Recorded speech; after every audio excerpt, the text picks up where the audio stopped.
በስመ አብ ወወልድ ወመንፈስ ቅዱስ አሐዱ አምላክ አሜን። ክቡር መላከ ሰላም ኤፍሬም ሙሉ ዓለም የባህር ዳር ሀገረ ስብከት ዋና ስራ አስኪያጅ፣ ክቡር አቶ ሞላ በምክትል ከንቲባ ማዕረግ የክቡር ከንቲባ ዋና አማካሪ፣ ክቡር አቶ ጋሻው እንዳለው የባህልና ቱሪዝም መምሪያ ኃላፊ፣ ክብርት ወይዘሮ አስራት የሙጬ የባህር ዳር ከተማ ከንቲባ ጽሕፈት ቤት ኃላፊ፣ በአጠቃላይ በዚሁ የተገኛችሁ የመንግስት ባለስልጣናት በሙሉ፣ ሊቃውንተ ቤተ ክርስቲያን፣ የተከበራችሁ አባቶችና እናቶች፣ ይቅርታ የገዳማትና የአድባራት አስተዳዳሪዎች፣ ከአዲስ አበባም ከዚሁም የተገኛችሁ በሙሉ እንደምን አደራችሁ? እንደምን አረፈዳችሁ? አምላካችን እግዚአብሔር ስሙ የተመሰገነ ይሁንና እንኳን አደረሳችሁ። እንደ ዛሬው ሁሉ ለሚመጣው ዓመት እግዚአብሔር በቸርነቱ ጠብቆ ያድርሳችሁ። ከዚህ ከጀርባ ዝማሬ የሚያቀርቡ ልጆች አሉና እርስ በርሷ የምትለያይ የሚል ቃል አለ። መደማመጥ ያስፈልጋል፣ መገናዘብ ያስፈልጋል። ሁሉንም በመርሃ ግብር ማከናወን ግድ ስለሚለን አንድ ጊዜ ለተወሰኑ ደቂቃዎች ጆሯችሁን ወደ መድረኩ እንድትሰጡ መልእክቴን አስተላልፍላችኋለሁ። ትምህርቱን ተምረናል። ቃለ ሕይወት ያሰማልን አለቃ ይምሮን በሚገባ አስተምረውናል። ዕለቱን ተርከውልናል። የቅዱስ ጊዮርጊስን ምንነት አጉልተው አስፍተው አምልተው በአጭር ደቂቃዎች ውስጥ ነግረውናልና የሰማነውን በልቡናችን ያሳድረው። ቃለ ሕይወት ያሰማልን። ትንሽ ቃል ነው እምላችሁ፣ ለዚያውም ጆሯችሁን ከሰጣችሁ ነው። በጀርባ አንዱ እየዘመረ አንዱ እየተናገረ መናገር ስለሚከብድ መኑ ይሃድገነ ፍቅሮ ለክርስቶስ፣ ከክርስቶስ ፍቅር የሚለየን ማን ነው? ይህን ቃሉ የእግዚአብሔር ሲሆን ተናጋሪው ጸሐፊው ቅዱስ ጳውሎስ ነው። በሮሜ መልእክቱ ምዕራፍ 8 ቁጥር 35 ጀምሮ የምናነበው ኃይለ ቃል ነው። ከክርስቶስ ፍቅር ማን ይለየናል? ይህን ቃል ብዙዎቻችን አንበነዋል፣ ተምረነዋል። መተርጉማኑም አመስጥረውልናል፣ ባለታሪኮችም ተርከውልናል፣ ባለመጽሐፍ ቅዱስ ጥናቶችም እንድናጠናው አድርገውናል። ግን ቃል በተግባር ሲፈጸም ይህንን ነው ማስተላለፍ የፈለግኩት መልእክት። ማንበብ ሌላ ነው፣ መተርጎምም ሌላ ነው፣ ማስተማርም ሌላ ነው፣ መዘመርም ሌላ ነው። ማነው የሚለየኝ የሚል መዝሙርም አለ። ግን በተግባር ከቅዱስ ጊዮርጊስ ይህንን ቃልና የቅዱስ ጊዮርጊስን ሕይወት አገናዝበን አዋህደን በደንብ እንየው። በዚህ ቃል በትክክል ቃል በቃል ተርጉሞልናል ቅዱስ ጊዮርጊስ። ሐዋርያው ቅዱስ ጳውሎስ ያስተማረውን ትምህርት ቃል በቃል ተምሮ ነበርና በሃይማኖት የጎለበተ በምግባር የታነጸ ለከንቱ ነገር ራሱን አሳልፎ ያልሰጠ ስለነበረ የመጨረሻ ሃይማኖታዊ ጥያቄ ሲመጣ በሃይማኖቱ የማይደራደር በሃይማኖቱ ወደኋላ የማይል ለሃይማኖቱ ራሱን አሳልፎ ለመስጠት ዝግጁ ወታደር፣ ቆፍጣና ወታደር በሁለቱም ወገን የዚህ ዓለምም ወታደር ነበረ። ቅድም ተነግሮናል። ሩጦ የሚቀድም በፈረስ ግልቢያው የታወቀ በጦር ሰባቂነቱ የታወቀ በመካችነቱ የታወቀ ስሙ ሲጠራ ገና ብዙዎቹ የሚርዱለት የሚንቀጠቀጡለት የልጅ አዋቂና ያለ ዕድሜው ጀግንነትን የተጎናጸፈ በመንፈሳዊም በስጋዊም። ስለዚህ የተማረው ቃል ስደት ነው። ከሰዶኑ ምንድን ነው ከክርስቶስ ፍቅር የሚለየን? መጥባይቱ ነው? ሰይፍ ነውን? ይዘረዝራቸዋል። ቃሉን ሙሉ በሙሉ ከዚያ አነቡት። የሚታየውም የማይታየውም አለ የተባለ ኃይል ሁሉ ከክርስቶስ ፍቅር ላይለየው ቃል ገብቶ የክርስቶስ ሆኖ የክርስቶስነቱን ቅድም አለቃ አይምሮ እንዳስተማሩን እኔ ክርስቲያን ነኝ ብሎ ነው በአደባባይ የመሰከረ። ክርስቲያን ነኝ የሚል ቃል ለመናገር በማይቻልበት አደባባይ አይደለም ነኝ ብሎ ክርስቲያን ነው የሚል ክርስቲያንነቱን የሚጠቁም ቢኖር ወደ መከራ ተላልፎ የሚያሰጥ የሚያስገርፍ ከአራዊት ጋር የሚያተግል ለእሳት አሳልፎ የሚያስጥል አሉ የተባሉ ጽዋዕተ መከራዎችን ሁሉ በአንድ ክርስቲያን ላይ የሚደረግበት ዘመን ነበረ። በዚያ ዘመን ነው እኔ የክርስቶስ ነኝ፣ ከክርስቶስ ማን ይለየኛል? በዚህ ቃል እስከ መጨረሻው ድረስ ጸንቷል። የደረሰበትን ጽዋዕተ መከራ ሰምተናል። ስንመጣም እያያችሁ ከሆነ በሰረገላው ላይ የስዕል ጠበብቶቹ ትናንትና የነበረውን ሊያሳይ በሚችል መልኩ አዘጋጅተውልናል። ታሪኩን በጆሮአችንም እንድንሰማው በዓይናችንም እንድናየው እንዲህ ነበረ የሚለውን አስቀምጠውልናል። ስለዚህ ክርስትና እንደዚህ ነው ባጭሩ። በቃል ብዙ ክርስቲያኖች እንኖራለን።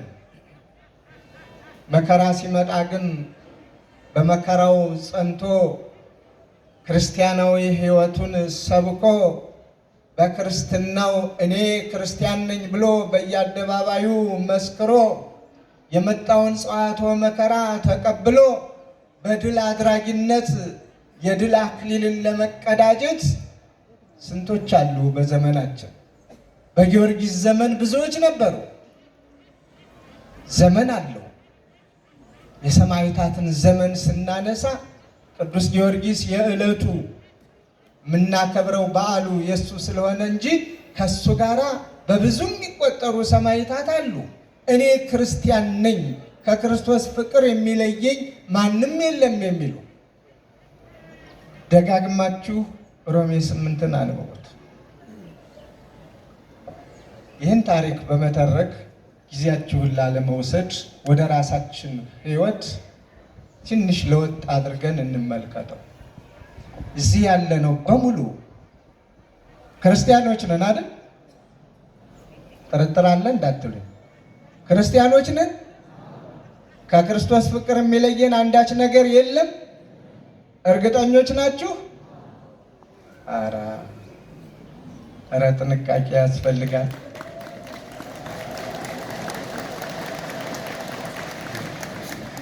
ጥሩ ነው። እልልታው ለምኑ ነው? ክርስቲያን ለመሆናችን ያድርገን እስከ መጨረሻው። አዎ የዘመኑ ክርስትናችን ጽናት ይጎድለዋል። ማራኪ ይበዛበታል፣ ፈታኝ ይበዛበታል። ቃሉን እንናገረዋለን፣ እናሳምረዋለን፣ እንተርከዋለን፣ እናመሰጥረዋለን። ግን ስንቱ ጸንቷል?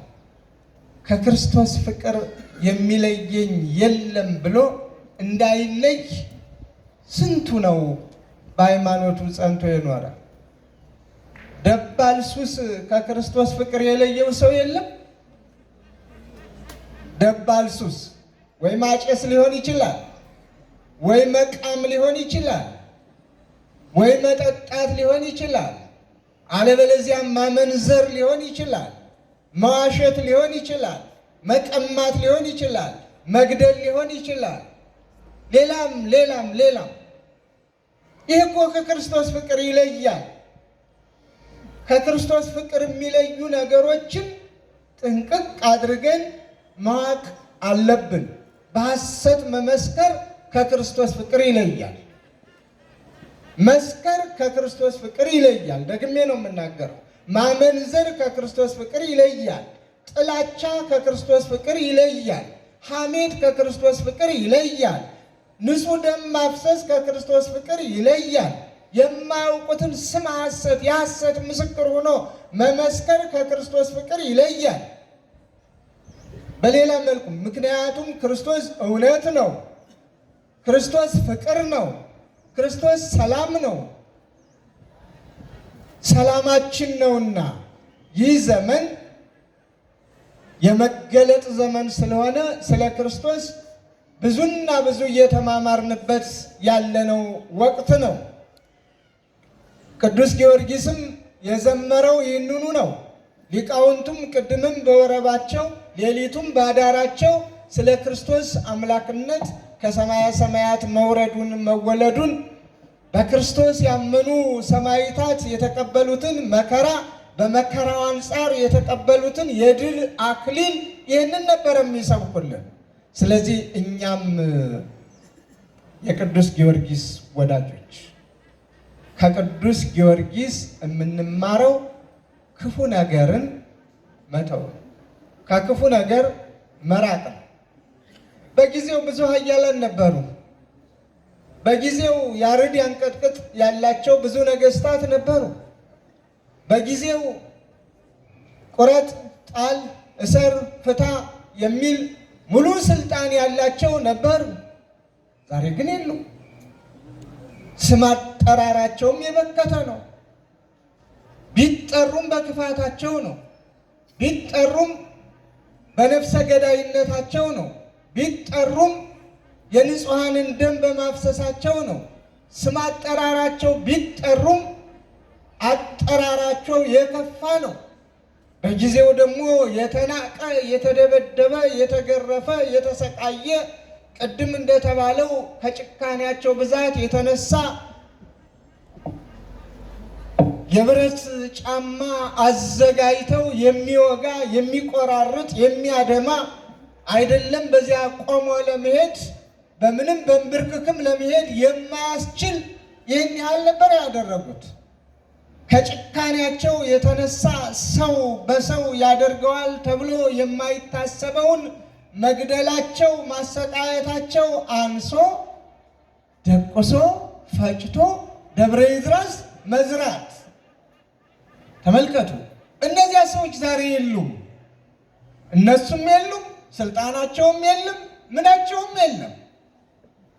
ጊዮርጊስ ግን ዛሬም አለ፣ ትናንትም አለ፣ እስከ ዕለተ ምጽአት ይኖራል። በእግዚአብሔር በመንግስቱም ለዓለምና ለዘላለም እግዚአብሔርን እያመሰገነ እንደ ቅዱሳን መላእክቱ ይኖራል። የእግዚአብሔር የሆኑ ሁሉ ይሄ ነው እድል ፈንታቸው። ከእግዚአብሔር የራቁ ደግሞ በጊዜያዊ ስሜት በጊዜያዊ ኃይል ብዙ ነገር ማድረግ ብቻ ነው። ልብ አድርጉ፣ ቅድም ተነግሮናል። ከሰዎች ሕሊና ከሰዎች ልብ ይልቅ የእጽዋቱ ልብ ይራራ ነበር ልበለው። እነሱ ልብ ኖራቸው እነሱ አዋቂዎቹ ነው ማለት ነው። ያመሰግኑታል እግዚአብሔርን እኛ በማናውቀው ቋንቋ እግዚአብሔርና እነሱ በሚተዋወቁበት። ጊዮርጊስንም ሲዘሩት ጽና ጊዮርጊስ ብለው ምክራቸውንም ለግሰዋል። ገድልህን ፈጽም እያሉም ዘምረዋል። የእግዚአብሔር ሰማዕት ባለሟል ቅዱሱ እያሉ መስክረውለታል። ብዙዎችም ለዚህ ነው ፀሐይ ልዳ ኮከበ ፋርስ እያሉ የተወለደበትን ያደገበትን ማንነቱን የገለጸበትን ስጋዊ ጀግንነት ከመንፈሳዊ ጀግንነት ጋር ከፍ አድርጎ ስሙን ያስተዋወቀበትን አካባቢ እየጠሩ ሲያሞግሱት፣ እኛ ኢትዮጵያውያን ደግሞ ሰማዕትነቱን የምናምንና የምንቀበል በሰማዕትነቱ የምንደገፍ በአማላጅነቱ የምንመካ ክርስትናን ያስተማረን ክርስትና እንዲህ ነው ብሎ በተግባር በወሬ አይደለም፣ በተግባር ምን ከክርስቲያናዊ ሕይወቴ የሚለየኝ የለም፣ ስለዚህ እናንተንም የሚለያችሁ አይኑር ብሎ ያስተማረን በመሆኑ ቤተ ክርስቲያናችን ሁልጊዜም ቢሆን ስሙን ትጠራዋለች፣ በአማላጅነቱም ትማጸናለች፣ መታሰቢያውንም ታደርጋለች። አምላከ ቅዱስ ጊዮርጊስን ታመሰግነዋለች። ምክንያቱም የጊዮርጊስ አምላክ ለጊዮርጊስ ጽናትን፣ ብርታትን፣ ተጋድሎን እስከ መጨረሻው ድረስ የድል አክሊልን እስከ መቀዳጀት ኃይልን፣ ሞገስን፣ ክብርን የሰጠ እሱ ነውና ለእኛም ስለ ጊዮርጊስ ስለ ባለሟል ስትል ክብርን ስጠን፣ ጽናትን ስጠን፣ በሃይማኖት አጽናን፣ እስከ መጨረሻው ሕቅታ ድረስ በምግባር ታንጸን አንተን እያመለክን ለአንተ እየተገዛን ለአንተ እየወደቅን ለአንተ እየሰገድን እየተንበረከክን እንድንኖር እርዳን ብለን በእንደዚህ አይነት መልኩ እግዚአብሔርን እናመሰግነዋለን። ስለዚህ ዛሬ ቅዱስ ጊዮርጊስን መታሰቢያውን ወይም ክብረ በዓሉን ስናከብር የእግዚአብሔርን ቸርነት፣ የጊዮርጊስን ብርታት፣ መንፈሳዊ ተጋድሎ ለምን ሳይንበረከክ ማን ነው ከክርስቶስ ፍቅር የሚለየኝ ብሎ ማንም ማን ላይለየው የዚህ ዓለም መከራ ለሱ ምን አለመሆኑን ቅድም ጠቅሰውልናል። እፎይ ይሄሊ ከማምላኬ ተሰቅለ አምላኬ ለኔ ሲል እንደተሰቀለ እንዴት አላየውም? እንዴት አይታየኝም? አምላኬ ምንም ኃጢአት የሌለበት፣ ምንም ነውር የሌለበት፣ ምንም በደል የሌለበት እኔን ለማዳን እኔን ኃጢአተኛውን፣ እኔን ጎስቋላውን፣ እኔን የወደቅኩትን ፍለጋ የመጣውን የኔን መከራ የተቀበለው እሱ ይህንን ሲያደርግ እኔ በኃጢአቴ በመከራዬ ልገረፍም የሚገባኝ ልንገላታ የሚገባኝ እንዴት እሸሻለሁ ከዚህ? ማንም ማን ከክርስቶስ ፍቅር የሚለየኝ የለም ነው ያለ። ስለዚህ ማንም ማን ከኦርቶዶክሳዊ ተዋሕዶ ሃይማኖታችን የሚለየን የለም ብላችሁ ደምድሙት። ማንም ማን ይህ ተራ ነገሩ አይደለም፣ ደባሉ ሱስ አይደለም። ማንም ማን በምንም ይሁን በምን እንደነ ቅዱስ ጊዮርጊስ ከቅዱስ ጊዮርጊስ በተማርነው መሰረት እኔ ኦርቶዶክሳዊ የተዋሕዶ ክርስቲያን ነኝ ማለትን ደፍረን በየትኛውም አደባባይ ልንናገር ይገባናል። እንደ ማህበራዊ ኑሮ ደግሞ የማንንም እምነት ሳንነቅፍ ከማስተማር ከመማማር ውጭ ሌላ ስምም ሳንሰጥ እንደ ሀገር እንደ ማህበራዊ ኑሮ በፍቅር መኖርን ልንማር ይገባናል። አባቶቻችን ያስተማሩን ይህንን ስለሆነ የፍክክር እምነት የለም። በሃይማኖታችን እንጸናለን። በሃይማኖታችን ማንም ማን ምንም ምን ሊለን አይገባም። በሰላም በሀገር በፍቅር አብሮ መኖርን ደግሞ እንማራለን፣ እናስተምራለን። ይህንን ነው እነ ቅዱስ ጊዮርጊስ ያስተማሩን። ቅዱስ ጊዮርጊስ በሕይወቱ ብቻ ካስተማራቸው ይልቅ በሞቱ ያስተማራቸው፣ በመከራው ያስተማራቸው እጅግ በብዙ የሚቆጠሩ ናቸው። ዛሬም የሚያስተምሯቸው፣ ዛሬም የሚማርካቸው፣ ዛሬም በተለያየ መልኩ ወደሱ የሚጠራቸው የሚያቀርባቸው ብዙዎች ናቸው። ስለዚህ ከብዙዎቹ ጥቂቶቹ ዛሬ እዚህ ተሰባስበናል። ሌሎችም በያሉበት እግዚአብሔር በሰማያዊት ኢየሩሳሌም ይሰብስበን። ዛሬን በዓል እንደተባለው ቅድም ያቀረቡልንን ተናጋሪውን አቶ ጋቻው እግዚአብሔር ይስጥልን፣ እናመሰግናለን። ቀደም ብሎ በእንደዚሁ አይነት ይከበር እንደነበረ ከጊዜ በኋላ ተቋርጦ እዚያው ዑደት በማድረግ ቤተ ክርስቲያን ብቻ ይከበር እንደነበረ ከዚያ በኋላ ተነጋግረን ተማምነን ባህላዊ እንዳይሆን ሃይማኖታዊ በዓልነቱ ተጠብቆ አንዳንድ ጊዜ ሃይማኖትን ከባህል ባህልን ከሃይማኖት ሸቃቅጦ ቀያይሮ ለዋውጦ ማክበር ኃጢአት ስለሆነ ባህልን በባህልነቱ ሃይማኖትን በሃይማኖትነቱ ለይተን ነው ስናከብር። ባህል ይደገፋል። ባህል ሞገስ ነው ለአንድ ሀገር። ባህል ክብር ነው ለአንድ ሀገር። ባህል ማንነት ነው ለአንድ ሀገር። ባህል አለ፣ ወግ አለ፣ ብዙ ነገሮች አሉት። እሱን በሱነቱ ለብቻው ሊከበር በሚገባው ማክበር ተገቢ ነው። ባህል እንዳይጠፋ ባለፈውም ብያቸዋለሁ። ያለባበስ ባህላችን፣ ያመጋገብ ባህላችን፣ ያነጋገር ባህላችን፣ የመከባበር ባህላችን ካላስፈላጊ አካባቢ ካየን ጥሩ አይደለም። ሽማግሌዎች ሲኖሩ ለሽማግሌዎች ወንበር ይለቀቃል። ከፍ ያሉ ሰዎች ሲመጡ ከፍ ላሉ ሰዎች ወንበር ይሰጣል።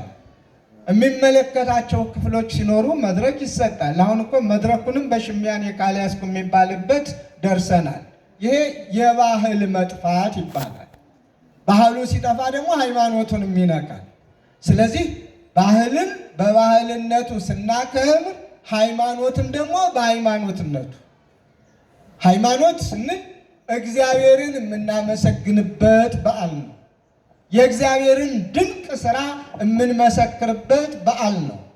እግዚአብሔር በቅዱሳኑ አድሮ የሰራውን ድንቅ ታምር የምንናገርበት የምንመሰክርበት በዓል ነው። እግዚአብሔርን በዝማሬ በእልልታ የምናመሰግንበት በዓል እንጂ የዘፈን በዓል አይሆንም። የዳንኪራን በዓል አይሆንም። ያላስፈላጊ ሆታን በዓል አይሆንም። የአቧራው ጤሰ በዓልም አይሆንም። አቧራውን ቢጤስበት ሌላ ቦታ አለው። ደጋግሜ ነው የምናገረው ይሄ ቃል። ታቦቱን በያዝንበት ዕጣኑ ይጢስ ብለናል ከዚህ ቀደም። ታቦቱን ባከበርንበት ዝማሬው ይሰማ፣ ድምፃችን ከፍ ይበል። ታቦቱን ባዘመርንበት እልልታው ያስተጋባ።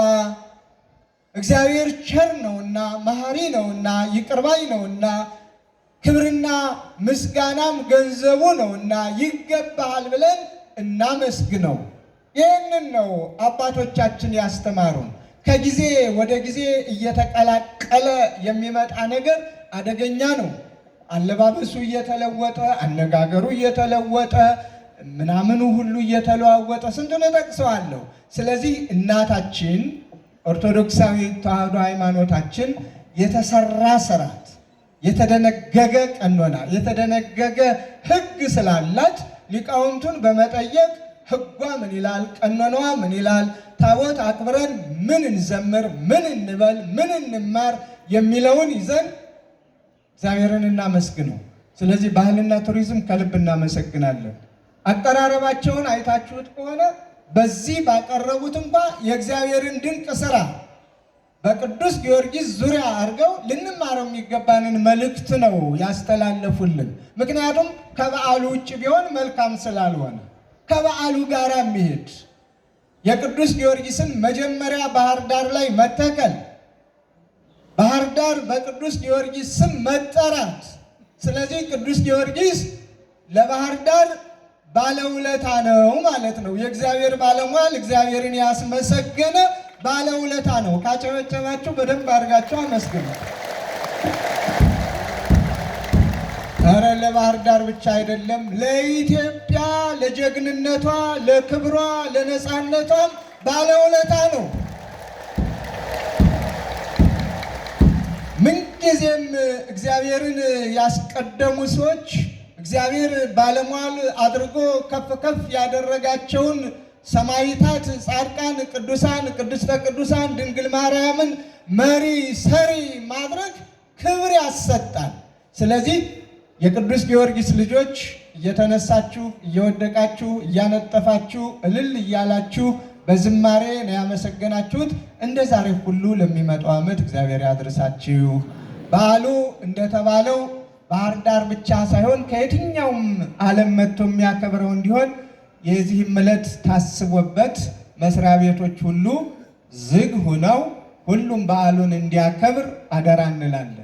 ምክንያቱም አገራዊ በዓል ይሁን ካል የሀገር ቱሪስቶች ይሳቡ ካል ሁሉም ዛሬ በስራ ምክንያት ቤት የሚውለው ሁሉ ቢመጣ ከተማችንም ታድጋለች። ብዙ ሆቴሎቻችንም ተመጋቢም አዳሪም የገቢ ምንጭም የሚያገኙበት ሁላችንም ክብርን የምንጎናጸፍበት እግዚአብሔር ደግሞ የበለጠውን ክብር ለሁሉም ለሀገርም የሚሰጥበት ስለሆነ በዓሉን እንድናከብረው ቱሪዝም እስካሁን እየተባበረ ባህልና ቱሪዝም በጣም ደስ በሚል መንገድ መጥተናል። ሃይማኖታዊ በዓልነቱ ተከብሮ መንግስትም ደግሞ እንደነ ትንሣኤ እንደ ሌሎቹ በዚህ በክልላችን በዚህ በከተማችን ብቻ ያለውን ቢያንስ የምናከብርበት መንገድ ቅድመ ዝግጅት እንዲያደርግ በዚሁ አጋጣሚ መልእክቴን አስተላልፋለሁ። እግዚአብሔር ከሁላችን ጋር ይሁን። አዎ ከተማው ይሁን በሙሉ ከተማ መስሪያ ቤቱ ሁሉ ተዘግቶ በሙሉ እዚህ በዓሉን እንድናከብር ይሁን የሚል አቤቱታ ነው ያቀረብኩ። ተቀበላችሁታል? አለበለዚያ ብዙዎች መምጣት እየፈለጉ በስራ ምክንያት